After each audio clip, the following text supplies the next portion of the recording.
রাতটা যেন কেমন একটা অদ্ভুত বিষণ্ণতা নিয়ে নেমে এসেছে পৃথিবীতে। চারদিকে এমন নিশ্ছিদ্র অন্ধকার যে মনে হয় আলো বলে কোনো কিছুরই অস্তিত্ব কোনোদিন ছিল না। শহর ছেড়ে অনেক দূরে যেখানে জনবসতি পাতলা হয়ে আসে সেখানেই এই আলোহীন প্রান্তর। রমাকান্ত একা হাঁটছে। হাতে ধরা হ্যারিকেনের আলোটুকু যা তার পায়ের তলার মাটিটুকু কোনো মতে স্পর্শ করছে সেটুকুও যেন বাতাসের সামান্যতম আন্দোলনে কেঁপে ওঠে। রমাকান্ত জানে এই সময় একা হাঁটা বিপজ্জনক।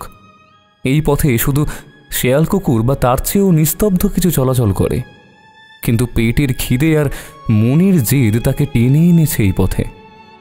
ভয়টা কেবল বাইরের কোনো দৃশ্য বা শব্দের নয়।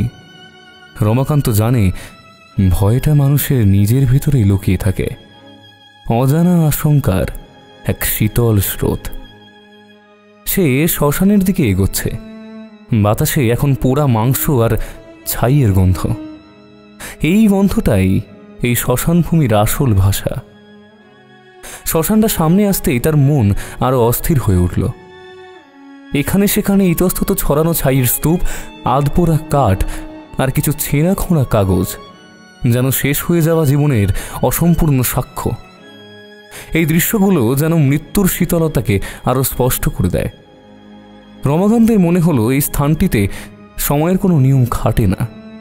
হঠাৎই দূরে, ঠিক কত দূরে বোঝা যায় না, ঘন অন্ধকারের ভেতর জোড়ায় জোড়ায় জলজলে দুটো বিন্দু। কোনো শিয়াল কিংবা অন্য কোনো প্রাণী হতে পারে, কিন্তু রমাকান্তের মনে হলো ওগুলো শুধুই চোখ নয়, যেন তার ভেতরের ভয়টাকে প্রশ্ন করা কোনো নীরব দৃষ্টি। সে দ্রুত চারিদিকে চোখ বুলালো। শ্মশান সীমানার একদম ধার ঘেঁষে দাঁড়িয়ে আছে একটা বিশাল বটবৃক্ষ। গাছ নয়, যেন বহু বছরের প্রাচীন এক রক্ষক। তার গুঁড়িটা পুরো, আর নিচে নেমে আসা ঝুড়িগুলোয় তৈরি হয়েছে এক গভীর ছায়াছন্ন আড়াল। রমাকান্ত বৃথা দ্বিধা করল না। সে যেন হাঁপ ছেড়ে বাঁচল। নিঃশব্দে সে বটগাছের গুঁড়ির কাছে এসে পিঠটা ঠেকিয়ে বসল। হ্যারিকেনটা সাবধানে পাশে নামিয়ে রাখল। রাতটা কাটানোই এখন আসল কাজ। সারা শরীর জুড়ে একটা নিদারুণ ক্লান্তি, আর তার সাথে মিশে আছে রাতের হাড় কাঁপানো ঠান্ডা।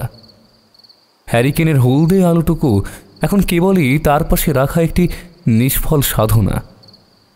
এই শ্মশান ভূমিতে আলো দিয়ে কি হবে? এখানে তো আলোর অভাব নেই, আছে শুধু জীবনের অভাব। রমাকান্ত চোখ বন্ধ করল। এই মুহূর্তে এইখানে তার থাকার কথা ছিল না। তার ভিতরে একটা দীর্ঘশ্বাস জমা হতে চাইল, কিন্তু সে সেটাকে চেপে দিল। নিজেকে দুর্বল প্রমাণ করা যাবে না। নিজের এই দুর্দশার জন্য দায়ী কেবল এক টুকরো অহংকার এবং রোজই চায়ের দোকানের এক সন্ধেবেলা। রমাকান্তের মনের জানালা খুলে গেল। চোখের সামনে ভেসে উঠল গত সন্ধ্যার দৃশ্য। সন্ধ্যা তখনও পুরোপুরি জাঁকিয়ে বসেনি। চায়ের দোকানে লোকজনের ভিড় তখন তুঙ্গে। মাটির ভাঁড়ে ধোঁয়া ওঠা চা আর তেলে ভাজার গন্ধ বাতাসে মাখামাখি। রমাকান্ত, সুশীল, গঙ্গারাম আর বিশ্বনাথ মিলে তাদের প্রতিদিনের নির্দিষ্ট টেবিলটা দখল করে বসেছিল। রোজকার মতো সেদিনও আলোচনা হচ্ছিল রাজনীতি, সাহিত্য আর শেষমেশ এই পুরনো বিষয় যা এই অঞ্চলের মানুষের রক্তে মিশে আছে, ভূতের গল্প। সুশীল, যে কিনা একটু চাপা স্বভাবের, সে চায়ে চুমুক দিয়ে হঠাৎ মুখ খুলল। তার চোখ মুখ দেখে বোঝা যাচ্ছিল সে কোনো গুরুত্বপূর্ণ খবর জানে। তোদের জন্য একটা খবর আছে, বিশ্বাস করবি কি না জানি না। বর্ধমান লাইনের সেই শ্মশানটার ধারে এখন রাতে নাকি কেউ ঘেঁষতে সাহস পাচ্ছে না। ভূতের উপদ্রবটা মাত্রা ছাড়া হয়ে গিয়েছে। কাল ভোরবেলায় এক কাঠুরে নাকি গাছে একটা ঝুলন্ত কিছু দেখতে পেয়েছিল, অথচ পরে যখন গ্রামের লোকেদের নিয়ে সেখানে এসেছে তখন আর কোনো দেহই সেখানে দেখতে পায়নি। যদিও গ্রামের লোকেরা অনেকেই বলছে যে এইসব কিছুই নাকি তার মনের ভুল।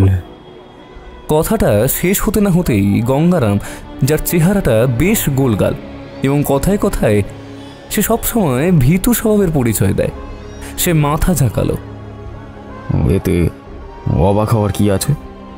দিনের পর দিন কত মানুষের সৎকার হচ্ছে সেখানে, অতৃপ্ত আত্মা তো থাকবেই।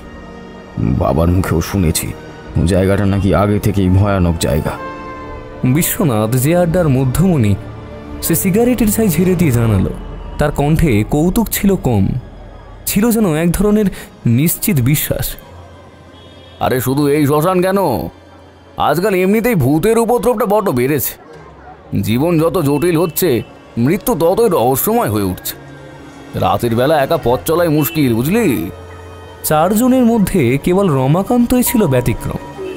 সে ছোটবেলা থেকেই একটুখানি সাহসী হবার ভান করত, অথবা বলা যায় লোকের সামনে নিজের দুর্বলতা দেখাতে চাইত না। এই আড্ডায় নিজের আধুনিক এবং যুক্তি নির্ভর পরিচিতিটা বজায় রাখাই তার কাছে জরুরি ছিল। সে তীব্র প্রতিবাদ করল, তার গলায় একটু বিরক্তি ছিল স্পষ্ট। আশ্চর্য, তোরা এখনো এই ১বিংশ শতাব্দীতে এসে ভূতে বিশ্বাস করিস? আরে আলো বাতাসের যুগেও এখন এসব গাঁজাখুরি গল্প চলে? সামান্য একটা কাঠুরের কথা শুনেই তো এত বিশ্বাস তোদের।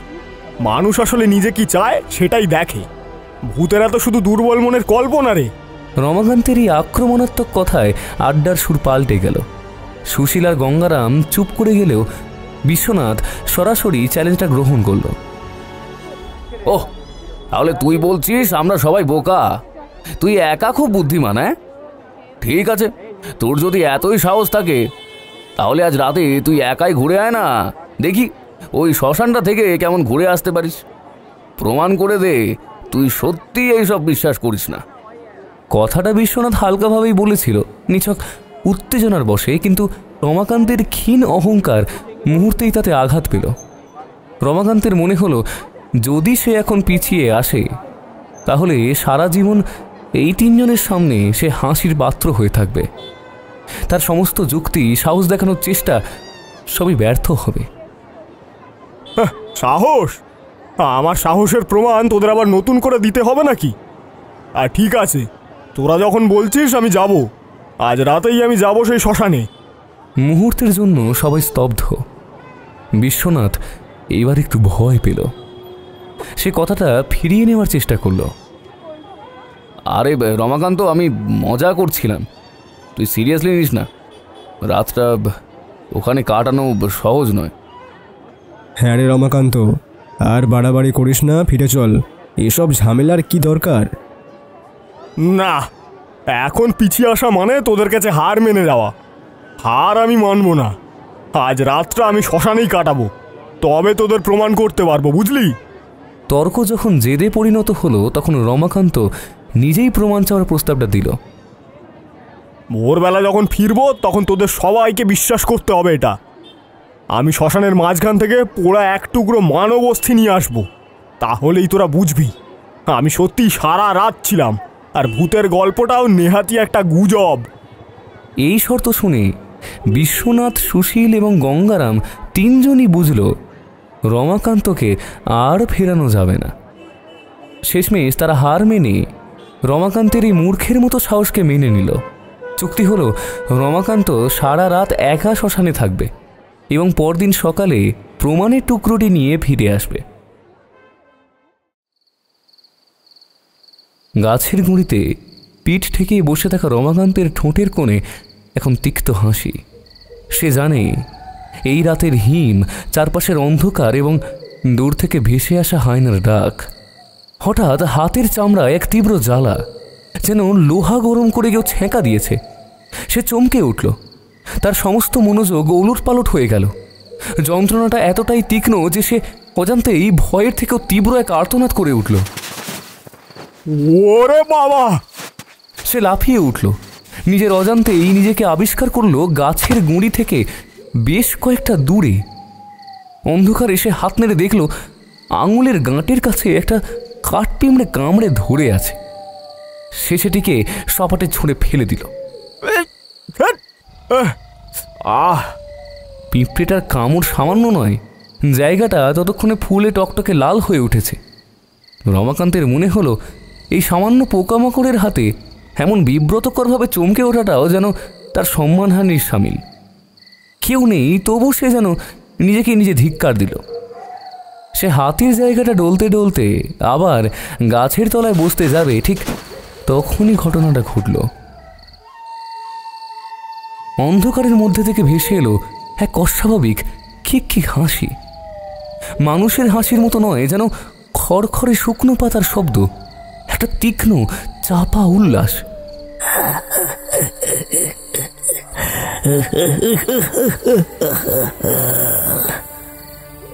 মনে হলো শব্দটা একেবারে তার কানের কাছ থেকেই এসেছে, কিন্তু সেদিকে তাকিয়ে রমাকান্ত কাউকে দেখতে পেল না। তার সমস্ত যুক্তিবাদী মন যেন মুহূর্তে ঠান্ডা হয়ে গেল।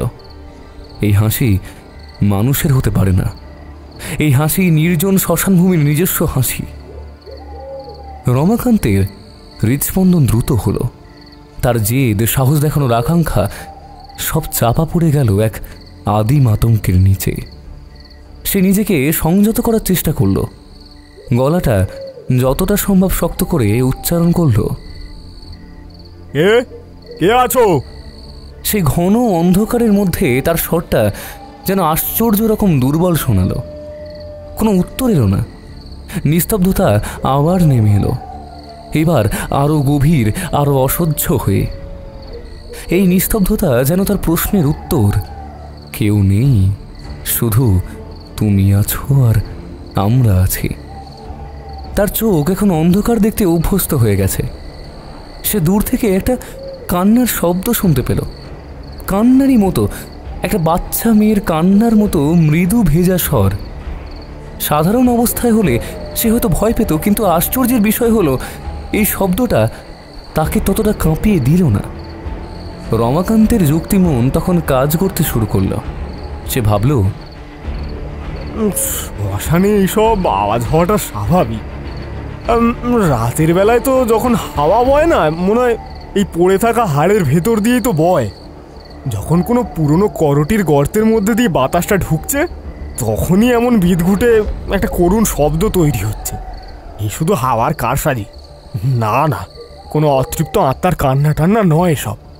এরকম হাজারটা শব্দ এই মাটির নিচে আছে, এই গাছটার ডালেই তো লুকিয়ে আছে কত কিছু। না, এসব মনের ভুল আমার। তার নিজেকে বাঁচানোর একমাত্র উপায় ছিল এটাই। সে নিজের কানকে বিশ্বাস করতে বারণ করল, কিন্তু মনকে শান্ত করার আগেই উপর থেকে, ঠিক তার মাথার উপর থেকে একটা শব্দ হলো, খুটখুট করে। রমাকান্তের মাথা নিচু হয়ে গিয়েছিল। সে আলতো করে উপর দিকে তাকালো। গাছের ডালপালা, ঝুড়ি আর পাতার ভিড়ে কিছুই দেখা যায় না। শব্দটা কিসের? কোনো নিশাচর পোকা নাকি কোনো ছোট পাখি? রমাকান্ত নিজেকে বোঝালো নিশ্চয়ই কোনো পোকা বা পাখি হবে। যদি ভূত হতো তাহলে সে এমন মৃদু শব্দ করে নিজের আগমন জানান দিত না। সে হয়তো সরাসরি ঝাঁপিয়ে পড়ত। না, সে এই ধরনের ভাবনার গভীরে যেতে চাইল না। সে পাত্তাও দিল না। সে আবার চোখ বন্ধ করে স্থির হয়ে বসল। চারপাশের পরিবেশ তার মনের ওপর অসহনীয় চাপ সৃষ্টি করছিল। শ্মশানের চেহারা রাতের বেলায় সম্পূর্ণ অন্যরকম। দিনের আলোয় যে ছাই আর কাঠগুলো কেবলই শেষ হয়ে যাওয়া জীবনের ধ্বংসাবশেষ, রাতের অন্ধকারে তারাই যেন হাজারটা অশরীরী চোখ হয়ে ওঠে। রমাকান্ত ঘড়ি দেখল না, তার দেখার সাহসও হলো না। সে শুধু অপেক্ষা করছিল। কতক্ষণ বসেছিল সেই হিসেব তার কাছে তখন অর্থহীন। ঠিক সেই সময় নিশ্ছিদ্র অন্ধকারের বাঁধ ভেঙে হঠাৎ অনেক দূর থেকে ভেসে এলো একটা সুর, মৃদু কিন্তু স্পষ্ট, যেন কেউ গভীর রাতে খুব সন্তর্পণে নিজের মনে গান গুনগুন করছে। ধোঁয়াশার অন্ধকারের সীমারেখায় অনেক দূরে দাঁড়িয়ে আছে একটি নারী মূর্তি। আবজাভাবে মনে হলো তার পরনে সাদা শাড়ি। এত রাতে?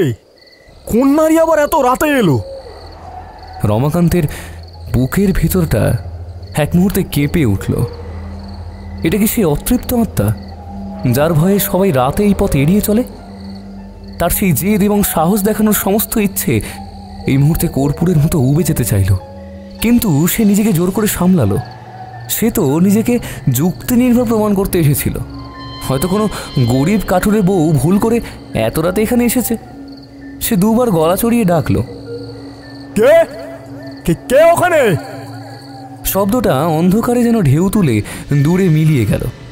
কোনো উত্তর এলো না। রমাকান্তের পা চলল না, কিন্তু মন তাকে জোর করল। সে ভাবল, না, কাছে গিয়ে আমাকে দেখতেই হবে। যদি কোনো মানুষ সত্যি বিপদে পড়ে। এই দ্বিধায় মানসিক টানাপোড়েন তাকে এগিয়ে যেতে বাধ্য করল। এই শ্মশানের একাকিত্বে যে কোনো মানুষের উপস্থিতি এখন তার কাছে অলৌকিকতার চেয়েও বেশি গুরুত্বপূর্ণ। সাহস আর অহংকারের সে সম্বলটুকু পুঁজি করে রমাকান্ত ধীরে ধীরে এগোতে লাগল। এক পা দু পা করে সে যখন প্রায় 50 মিটারের কাছাকাছি পৌঁছল, তখন মূর্তিটা কিছুটা স্পষ্ট হলো।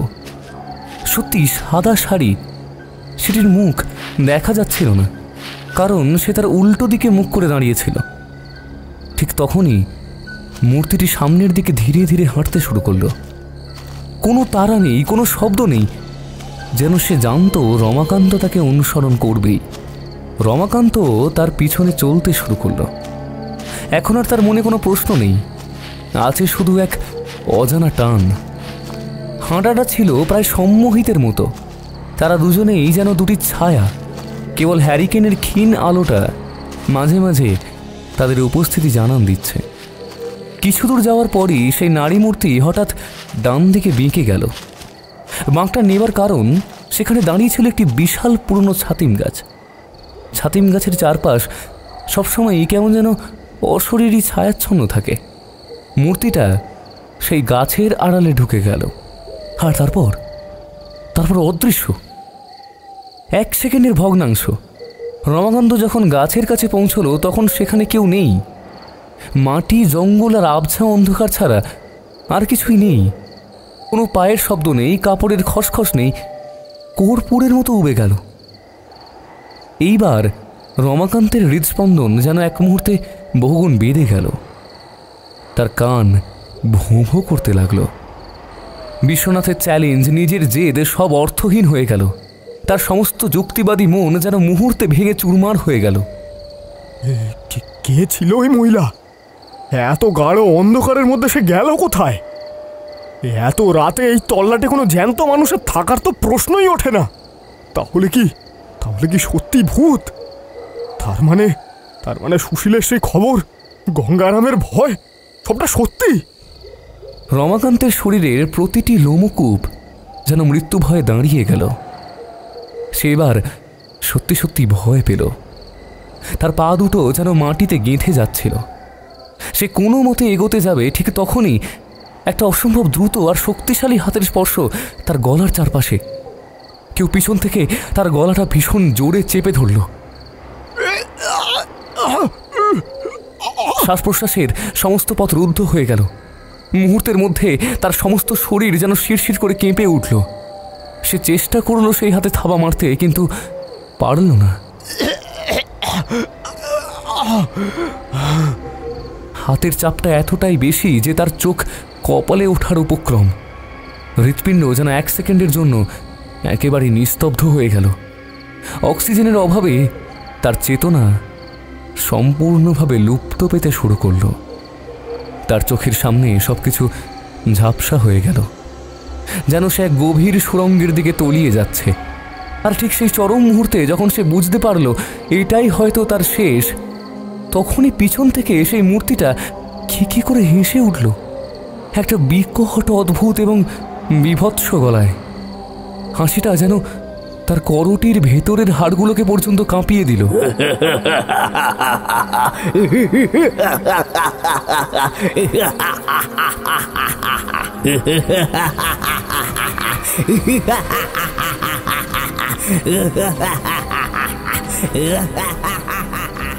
রমাকান্তের প্রতিরোধ করার সমস্ত শক্তি শেষ।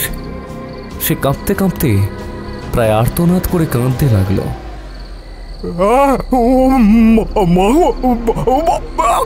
আমাকে ছেড়ে দাও, আমাকে বাঁচাও বাবা, মাগো। গলা চেপে ধরা হাতের কঠিন চাপটা যখন অসহনীয়, তখনই অপ্রত্যাশিতভাবে গলার স্বর বদলে গেল। সেই বিকট খ্যাকখ্যাকে হাসিটা হঠাৎই যেন একটা পুরুষালী ভারী কণ্ঠে পরিণত হলো। সে হাসছে খ্যাকখ্যাক করে, যেন দম ফুরিয়ে যাওয়ার হাসি।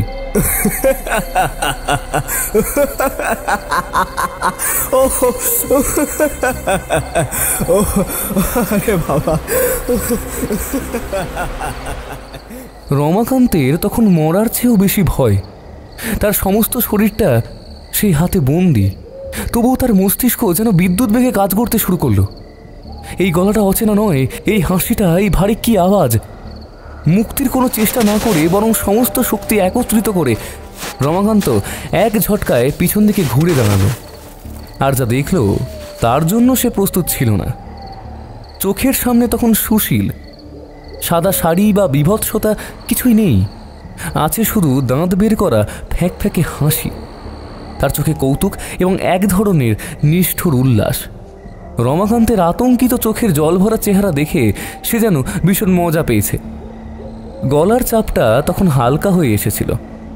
রমাকান্তের ভেতরে জমে থাকা সমস্ত ভয়, লজ্জা, অপমান আর আতঙ্ক একসঙ্গে মিশে এক তীব্র ক্রোধে পরিণত হলো। তুই তুই ছিলি এতক্ষণ? সুশীল তখন হাসছে, কাঁধ ঝাঁকিয়ে এসে বলল, আরে আর বলিস না, তোকে দেখতে এসেছিলাম তোর সাহস কতখানি তা দেখবো বলে। আর এসে দেখি তুই ও মাগো ও বাবা গো বলে সুর ধরলি ভাই। আরে এমন সাহস তো কোনোদিন দেখিনি রে ভাই। রমাকান্তের চোখে জল ছিল, এবার তার সঙ্গে ক্রোধ মিশে গেল। তার আহত পুরুষত্বের অহংকার যেন আঘাত পেল সবচেয়ে বেশি। আরে তুই আমার গলা চেপে ধরেছিলিস? তুই আমাকে সাদা শাড়ি পরে ভয় দেখাচ্ছিলি?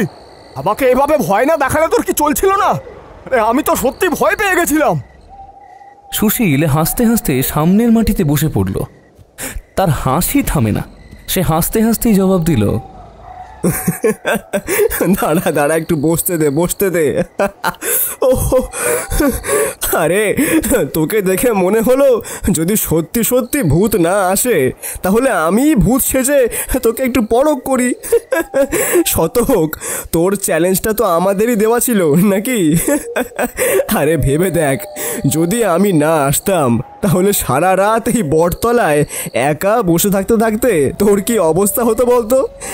বিশ্বনাথের চ্যালেঞ্জ রক্ষা করতে গিয়ে তুই নির্ঘাত অজ্ঞান হয়ে পড়তিস। রমাকান্তের রাগ তখন চরমে। সে জানে সুশীলের কথায় সত্যের ভাগ আছে, কিন্তু এই মুহূর্তে তার নিজেকে প্রমাণ করার ব্যর্থতা তাকে কুড়ে কুড়ে খাচ্ছে। বাবা তুই জানিস না, আরে আমি তো প্রায় মরেই যাচ্ছিলাম। আমার হাত পা সব ঠান্ডা হয়ে এসেছিল। আর সেই গান, এই ছাতিম গাছের পেছনে হঠাৎ উবে যাওয়া, সব তোর অভিনয় তাই না? গানটা? হ্যাঁ, ওটা আমি গুনগুন করছিলাম। আর শ্মশানে রাত কাটানোর জন্য একটু সাদা কাপড়ের নাটক না করলে তো বিশ্বাসই করতিস না। ওই ছাতিম গাছের পিছনে লুকিয়ে থাকার জায়গাটা আমি দিনের বেলায় দেখে রেখেছিলাম। তুই যখন কাছে এলি তখনই জোরে দৌড়ে ওই ঝোপের আড়ালে লুকিয়ে পড়ি। তারপর তুই তো আমাকে অনুসরণ করছিলি পুরো সম্মোহিতের মতো। রমাকান্তের এই মুহূর্তে কি করা উচিত সে বুঝতে পারছিল না। সুশীলকে ধাক্কা দিয়ে ফেলে দেবে, নাকি চুপচাপ নিজের অপমানটুকু হজম করে নেবে? সে কেবল নিস্তব্ধ হয়ে দাঁড়িয়ে রইল। তার ভেতরের সমস্ত উত্তেজনা এখন হঠাৎ করে এক গভীর বিষণ্ণতা আর লজ্জায় রূপান্তরিত হয়েছে। সুশীল উঠে এসে রমাকান্তের কাঁধে হাত রাখল। এবার তার কণ্ঠে নাটকীয়তা নেই, আছে এক ধরনের বাস্তব উদ্বেগ। চল এবার। আর না, তুই এই বট তলায় বসেছিলিস, পারিসও বটে বাবা। জানিস এই গাছের নিচে রাতে কত সাপ খোপ আসে? যদি কিছু কামড়ে দিত, তোর জেদ তোকে মরণের দিকে ঠেলে দিচ্ছিল, বুঝলি? শোন, আমি তোকে এই তল্লাটের একটা ভালো জায়গা দেখাচ্ছি, কেমন? ওখানে আরাম করে বসা যায়। চল চল একটু বসি চ। রমাকান্তের জেদ যদিও ভাঙেনি, কিন্তু তার শরীর আর তার মন এখন সুস্থির আশ্রয়ের খোঁজে ক্লান্ত। সুশীল যখন স্নেহের ভঙ্গিতে হাত ধরল, তখন সে আর প্রতিবাদ করল না।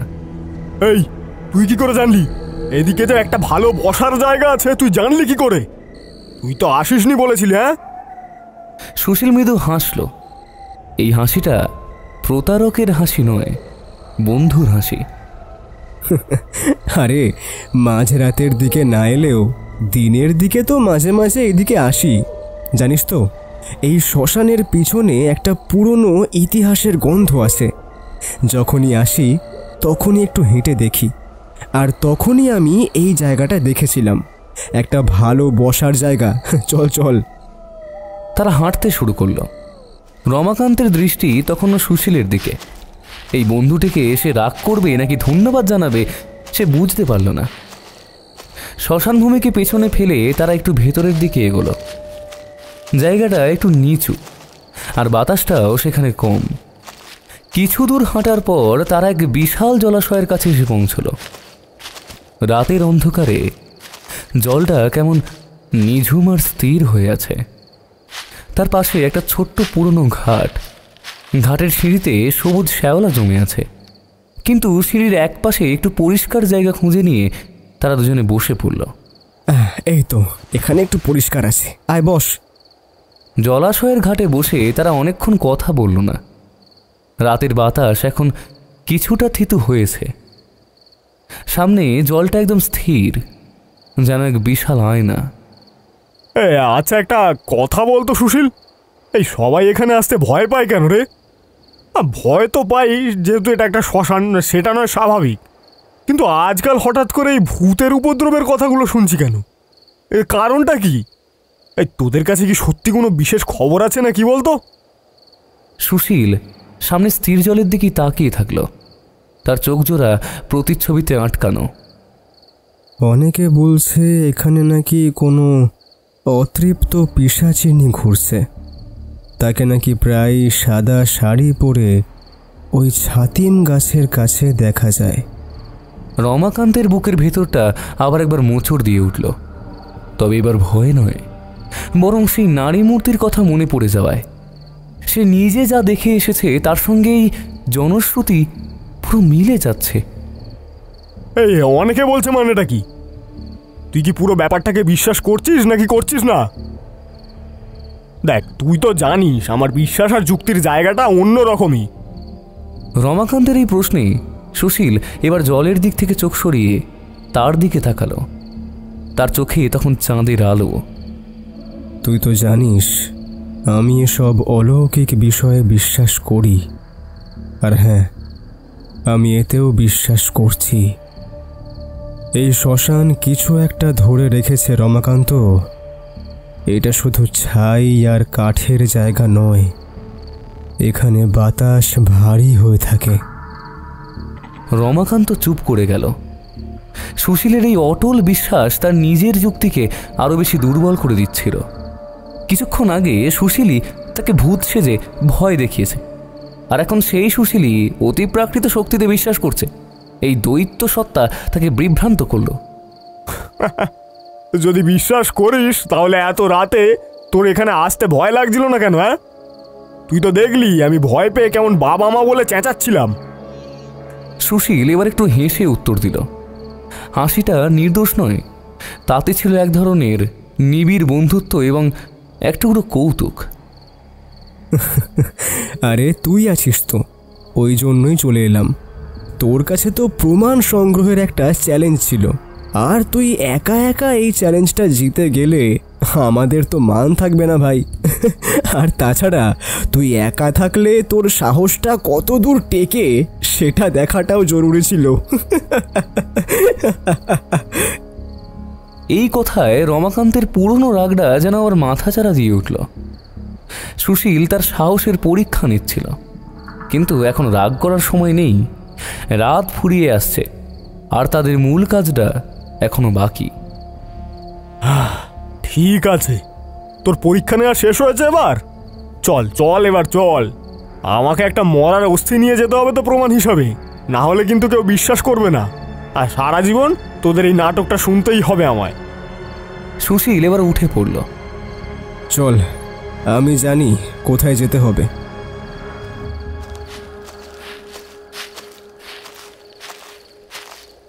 তারা দুজনে ঘাট থেকে উঠে শ্যাওলা লাগা সিঁড়িগুলো এড়িয়ে আবার শ্মশানের দিকে এগিয়ে গেল।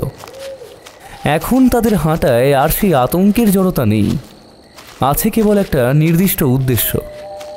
পিছন থেকে রমাকান্ত আবার স্মরণ করিয়ে দিল, ওরা হার চাই সুশীল, না হলে মান থাকবে না কিন্তু। চল ওই দিকটায় যাই, ওইখানটায় থাকতে পারে। অনেকেই এখনকার দিনে ভালো করে শেষ অবধি পোড়ায় না, দেখিস নি চিতাগুলো কেমন খাপছাড়াভাবে সাজানো থাকে। অনেক সময় ছোটোখাটো হাড়ের টুকরো বা কঙ্কালের অংশ ওই ছাইটাইয়ের মধ্যে থেকেই যায়। এটা কোনো অস্বাভাবিক ঘটনা নয়। চল।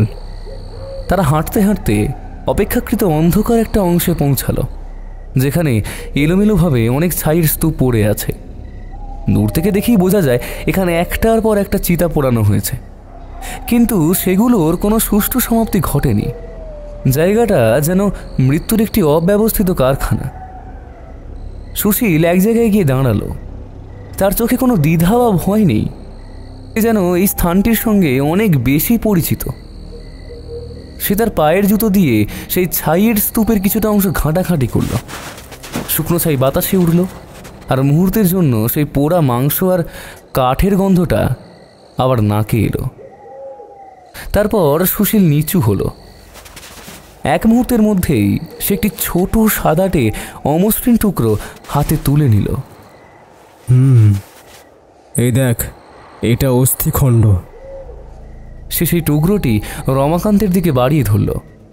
রমাকান্তের বুক ধড়পড় করে উঠল। এই প্রথমবার সে নিজের হাতে একটি মৃত মানুষের হাড়ের টুকরো স্পর্শ করতে চলেছে। তার জেদের জন্য, তার এক মুহূর্তের অহংকারের জন্য আজ সে এই কাজটা করছে।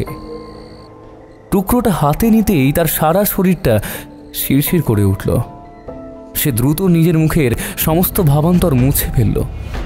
পোড়া অস্থিখণ্ডটি হাতে নিয়ে তার সমস্ত ভয়, ঘৃণা এবং অদ্ভুত অনুভূতি, এই মুহূর্তে তার সম্মান রক্ষার জন্য সে সব কিছু নিজের ভেতরে পুরোপুরি চেপে গেল। দূর, কিচ্ছু নেই এখানে। আর যদি কিছু থাকতো তাহলে এতক্ষণে দেখতেই পেতাম। আরে আমি নিশ্চিত যা দেখছি সব তোর কোনো এক কৌশল। রমাকান্তের এই শেষ মুহূর্তের মিথ্যা সুশীলকে আর হাসাতে পারল না, বরং সুশীলের মুখটা হঠাৎই গম্ভীর হয়ে গেল।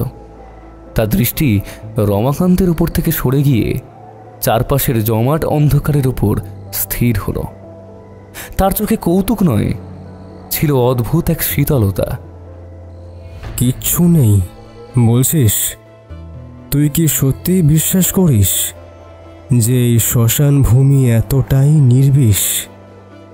আচ্ছা, তুই কি খেয়াল করেছিস এখানে এতক্ষণ এসেছিস অথচ একটাও ঝিঁঝি পোকার ডাক শুনতে পাচ্ছিস না কেন? রমাকান্তের চোখ কপালে ওঠার উপক্রম। হ্যাঁ, কথাটা তো ঠিক। গ্রামাঞ্চলের যে কোনো রাতে, যে কোনো মুহূর্তে ঝিঁঝি পোকার ডাক থাকেই। সেই ডাক যেন রাতের প্রকৃতির হৃদস্পন্দন। কিন্তু এখানে নিস্তব্ধতাটা অস্বাভাবিক, যেন সমস্ত পোকা, সমস্ত প্রাণী কোন এক অদৃশ্য নির্দেশে থেমে গেছে। বাতাসটা কেমন লাগছে তোর? মনে হচ্ছে না বাতাসের মধ্যে একটা গুমোট ভাব রয়েছে? চারিদিকে কিরকম ভারী ভারী হয়ে আছে, যেন হাজার বছর ধরে জমে থাকা কিছু শীতল পুরনো দীর্ঘশ্বাস এই বাতাসকে ভারাক্রান্ত করে রেখেছে। সুশীলের কথাগুলো কেবল কথা নয়, যেন একটা মন্ত্র। রমাকান্তের মন তখন দ্বিধায় দীর্ণ। আগে এই পরিবেশটা শুধু অন্ধকার ছিল, এখন সুশীলের কথা শোনার পর তার মনে হতে লাগলো সত্যি যেন একটা অজানা চাপ তার বুকের উপর চেপে বসেছে। এই মাত্র তার মনে হচ্ছিল বাতাসটা ঠান্ডা, কিন্তু এখন মনে হচ্ছে বাতাসটা অস্বাভাবিকভাবে শান্ত এবং নিঃশ্বাস নেওয়ার পক্ষে ভারী। ভয়টা এবার আর সুশীলের নাটক করা সাদা শাড়ির মতো বাহ্যিক নয়, ভয়টা যেন ভেতর থেকে উঠে আসছে। সাহস যদি সত্যি থাকে তাহলে একটা কাজ কর, চল আমরা আর একটু অপেক্ষা করি। একবার চোখ বন্ধ করে কান পেতে শোনার চেষ্টা কর। দেখ, তুই ওদের গলার আওয়াজ শুনতে পাবি। রমাকান্তের সারা শরীরটা কেঁপে উঠল। সে সুশীলের চোখের দিকে তাকালো। ওদের বলতে কাদের গলার আওয়াজ? এই তুই কি বলতে চাইছিস? হ্যাঁ, সুশীল কোনো উত্তর দিল না। সে শুধু তার গম্ভীর চোখে রমাকান্তের দিকে তাকিয়ে রইল। তার চোখে সেই একই ইঙ্গিত, দেখতে হলে নিজে দেখো। চোখটা বন্ধ করেই দেখ না। সে এক মুহূর্তের জন্য তার চোখটা বন্ধ করল। অন্ধকার অন্ধকার আরও নিবিড়, আরও নিশ্ছিদ্র হয়ে গেল। দৃষ্টি চলে যাওয়ায় তার শ্রবণ শক্তি যেন বহুগুণ বেড়ে গেল। প্রথমেই সে অনুভব করল সেই অস্বাভাবিক নিস্তব্ধতা। কোনো ঝিঁঝি নেই, কোনো বাতাস নেই, নেই কোনো কুকুরের ডাক, শুধু হৃদয়ের ধূপপুকানি। তারপর সেই নিস্তব্ধতার বাঁধ ভেঙে ভেসে এলো কিছু শব্দ। প্রথমে মনে হলো এগুলো হয়তো দূরের বাতাসের ফিসফিসানি, যেন শ্মশানভূমির ছাইয়ের উপর দিয়ে হাওয়া বয়ে যাচ্ছে। কিন্তু না, রমাকান্তের মন সঙ্গে সঙ্গে প্রতিবাদ করল। এটা বাতাসের আওয়াজ হওয়া সম্ভব নয়।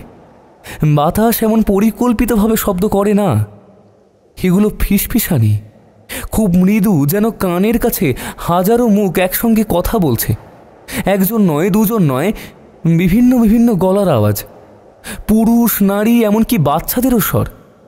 প্রতিটি স্বর আলাদা, কিন্তু সবার কথা যেন একটাই। রমাকান্তের মনে হলো এই আওয়াজগুলো আকাশ থেকে নামছে না, এগুলো যেন মাটির গভীর থেকে, ছাইয়ের নিচ থেকে উঠে আসছে। বাতাসকে চিরে চিরে তার কানের কাছে এসে বলছে,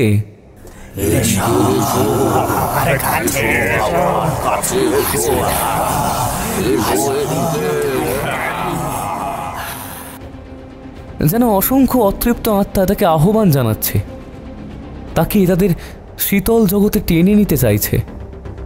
সেই ফিসফিসানিগুলো তার অস্থিমজ্জা পর্যন্ত কাঁপিয়ে দিল। তার সমস্ত যুক্তি, তার সমস্ত অহংকার সব ভেঙে পড়ল। সে স্পষ্ট বুঝতে পারল সুশীল তাকে যা বলছিল তা কোনো গুজব নয়। রমাকান্তের চোখ খোলার মুহূর্তের সেই আতঙ্ক কাটতে না কাটতেই সুশীল তাকে প্রায় টেনে হিঁচড়ে নিয়ে গেল পিছনের একটি বিশাল অশ্বত্থ গাছের আড়ালে। সে রমাকান্তের মুখে হাত চেপে ধরে ফিসফিস করে বলল, চুপ চুপ চুপ, কোনো আওয়াজ নয়। রমাকান্ত তখনও ফিসফিসানির ধাক্কা সামলাতে পারেনি। সে হাঁসফাঁস করতে করতে সুশীলের দেখানোর দিকে তাকালো, আর সঙ্গে সঙ্গে সমস্ত রক্ত যেন ঠান্ডা হয়ে গেল। তার দেখা অলৌকিক নারী মূর্তি নয়, বরং চোখের সামনে ফুটে উঠল এক ভয়াবহ বাস্তব দৃশ্য। সামনে শ্মশানভূমির ঠিক মাঝখানে আলো আঁধারিতে একটা দৃশ্য উন্মোচিত হচ্ছে। সেখানে একজন নারী তার শাড়ির আঁচল ধুলোয় লুটোচ্ছে। তার দুপাশে দাঁড়িয়ে আছে 12 জন বলিষ্ঠ যুবক। তাদের প্রত্যেকের হাতে লাঠি। তাদের চোখে কোনো ভয় নেই, আছে এক ধরনের হিংস্র আর আদিম উন্মত্ততা। রমাকান্ত আর সুশীল গাছটার আড়ালে স্তব্ধ হয়ে রইল। তাদের নিঃশ্বাসও যেন বন্ধ।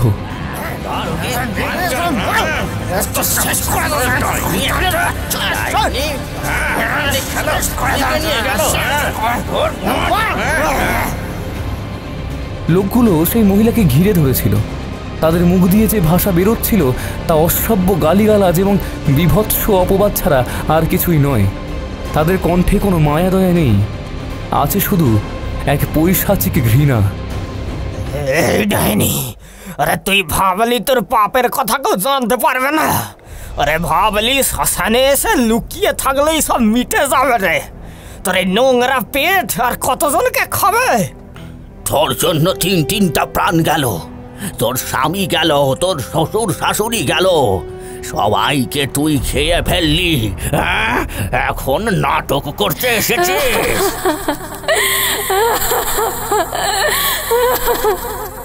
মহিলাটি তখন মাটিতে বসে হাউমাউ করে কাঁদছে, আর আঁচলটা ধুলোয় মাখা। কিন্তু কান্নার শব্দ লোকগুলোর উল্লাসের কাছে নিতান্তই দুর্বল।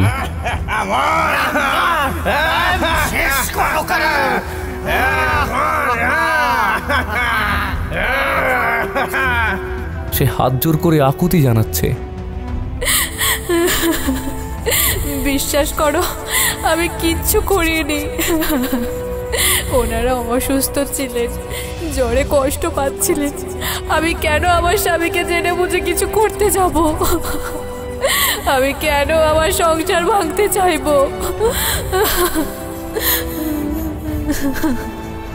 চুপ কর হারামজাদি, তোর ওই চোখের জল আমরা চিনি।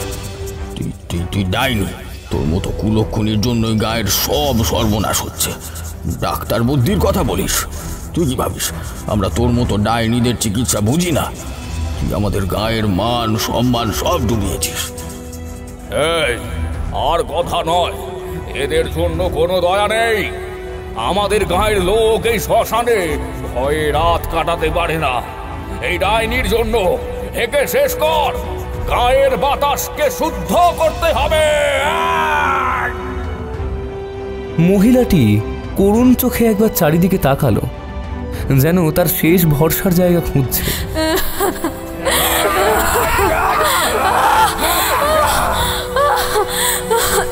কিন্তু সেখানে শুধু 10-12 জন খুনে উন্মত্ত মানুষ।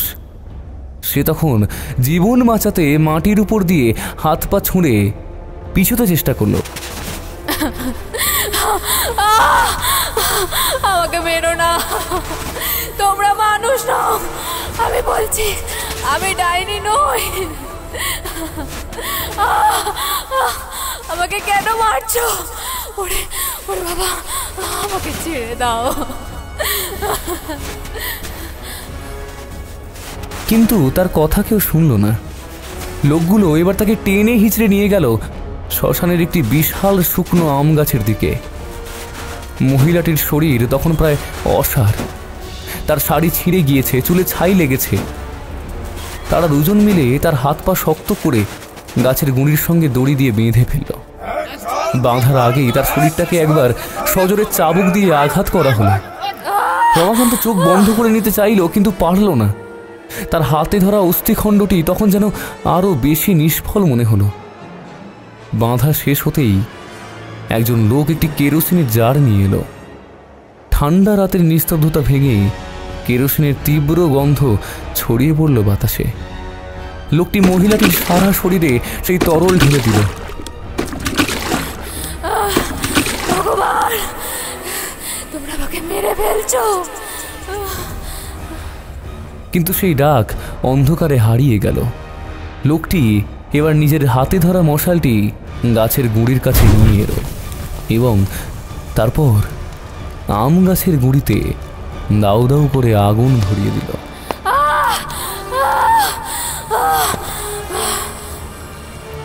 পরের মুহূর্তেই রমাকান্ত যখন সুশীলের দিকে তাকালো, তখন তার বুকের রক্ত আবার জমাট বাঁধল। কোথায় সুশীল? তার পাশে তো কেউ নেই। সে মুহূর্তের মধ্যে পিছনে ঘুরে তাকালো। যেখানে দাঁড়িয়ে সে ফিসফিসানি শুনেছিল, সেই জায়গাতেও কেউ নেই। সে দ্রুত সামনের দিকে তাকালো, আরও অবাক হলো। সামনের সেই আম গাছটা নেই, নেই সেই দাউ দাউ করে জ্বলতে থাকা নারী মূর্তিটা, লাঠি হাতে সেই উন্মত্ত লোকগুলোও নেই।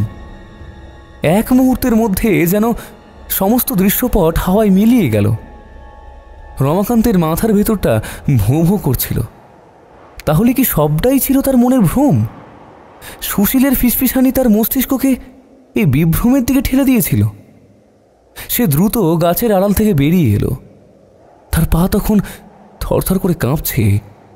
হঠাৎ পাশ থেকে যেন কেউ হেঁটে পেরিয়ে গেল। রমাকান্ত সেদিকে তাকালো। সুশীল হয়তো, কিন্তু না, সেখানে দাঁড়িয়ে আছে একটি নারী মূর্তি। তবে সে আর সেই সাদা শাড়ির আবঝা মায়া নয়। তার বিভৎস চেহারা, সমস্ত দেহ আগুনে ঝলসে গেছে। গায়ের চামড়া জায়গায় জায়গায় খসে খসে পড়ছে। তার মুখে কোনো কান্না নেই, আছে শুধু এক তীব্র ভয়ঙ্কর হিংসার ছাপ। রমাকান্তের সমস্ত শরীর অসাড় হয়ে গেল। তার মনে পড়ে গেল গত মাসের এক ভয়ানক ঘটনা। পাশের গ্রামের মানুষজন ডাইনি সন্দেহে একজন মহিলাকে এই শ্মশানঘাটেই জ্বালিয়ে মেরেছিল। পুলিশ প্রমাণ পায়নি, তাই কাউকে ধরতেও পারেনি। এ সেই নারী। এখন তার কাছে সমস্ত ব্যাপারটা আস্তে আস্তে স্পষ্ট হয়ে উঠল। পিশাচিনী কোনো অশরীরী কল্পনা নয়, সেই শ্মশানভূমির এক জ্বলন্ত ইতিহাস। এইবার ঘটল সবচেয়ে অদ্ভুত ঘটনা। রমাকান্ত অনুভব করল তার শরীরের ভেতরটা গরম হতে শুরু করেছে। মনে হলো যেন তাকেও কেউ আগুন লাগিয়ে দিয়েছে। সে নিজের হাতে পায়ে তাকালো। তার জামা কাপড়ে দাউ দাউ করে আগুন লেগে গেছে। ভয়ানক কষ্ট, গায়ের চামড়া পুড়ে যাচ্ছে, দম বন্ধ হয়ে আসছে। রমাকান্তের সমস্ত যুক্তিবাদ, সমস্ত অহংকার ভেঙে চুরমার হয়ে গেল।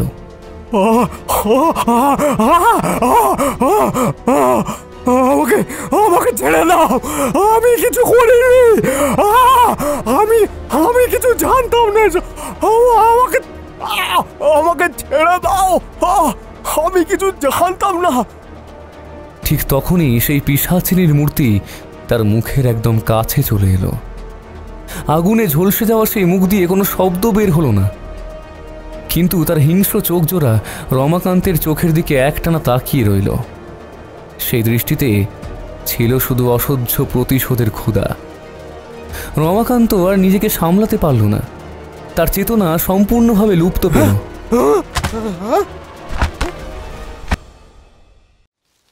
সকালের আলো ও একটি মিথ্যা ভোরে পাখির ডাকের আওয়াজ শুনে রমাকান্তের চোখ খুলল। প্রথমটায় সে ভাবল এখনো কেন জ্বলছি না। সে ধরপড়িয়ে উঠে বসল।